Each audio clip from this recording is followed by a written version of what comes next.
All right, so you bought a set of BMR relocation brackets for your 79-04 Mustang, but here's a couple of things that you may not realize when you go to install them.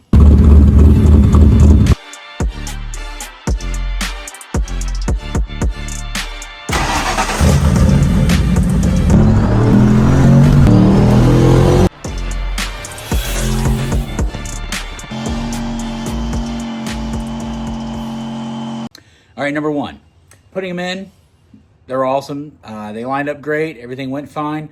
The hardest part for me was basically trying to get the rear end back in position to put the hardware in.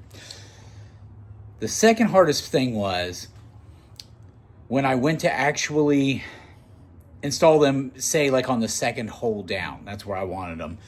I went with a stock spring since it was longer because I knew it was going to change the ride height of the car. Well, what I didn't realize is the first hole is 1.5 inches away from the stock hole.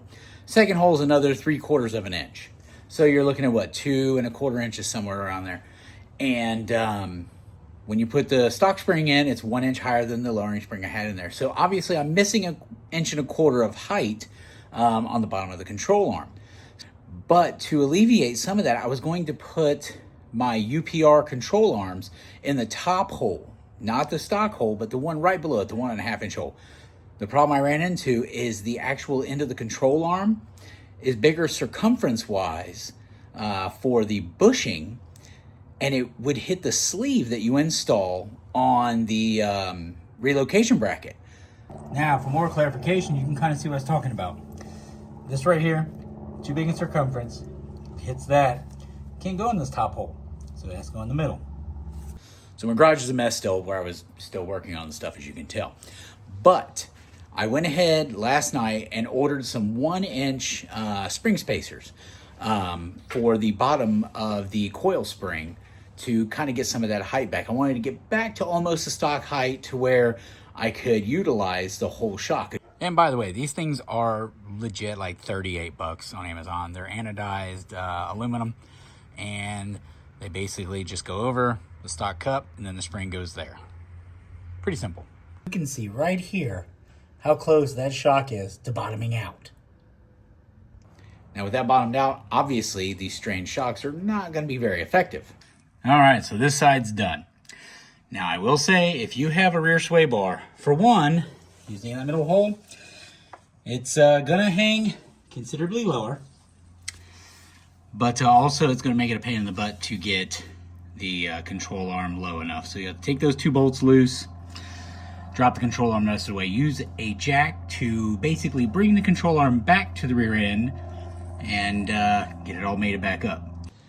And now that I have everything all back together, got my ride height where I wanted it, everything looks great. It rides much better actually, so I'm pretty happy about that. All right, so now here's how it sits, front to rear bias.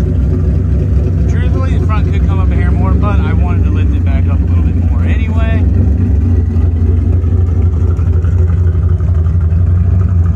I certainly think it's going to perform a lot better, especially if I decide to put a 28-inch tire underneath of it. I'll have plenty of room. I take it on a little test drive. Now, it is in the 30s and 40s temperature-wise, but even when it's in like the 70s and 80s, the car would not hook anywhere near 2500, 3000 launch. So I actually went out and kind of did like a little bit of a launch at like 3000 RPM.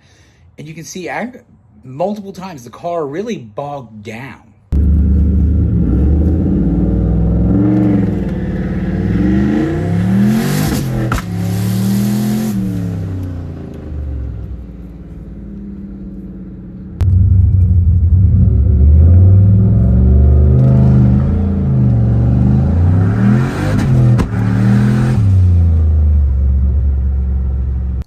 Now, I didn't go out and try to do like a, 4,000 RPM or anything like that launch any higher. The drag radials are cold. And then if it did really break loose, then it might be a totally different story. And I'd rather not tear the car up before, next year. So this is just something you guys might want to consider when you go to put these relocation brackets on.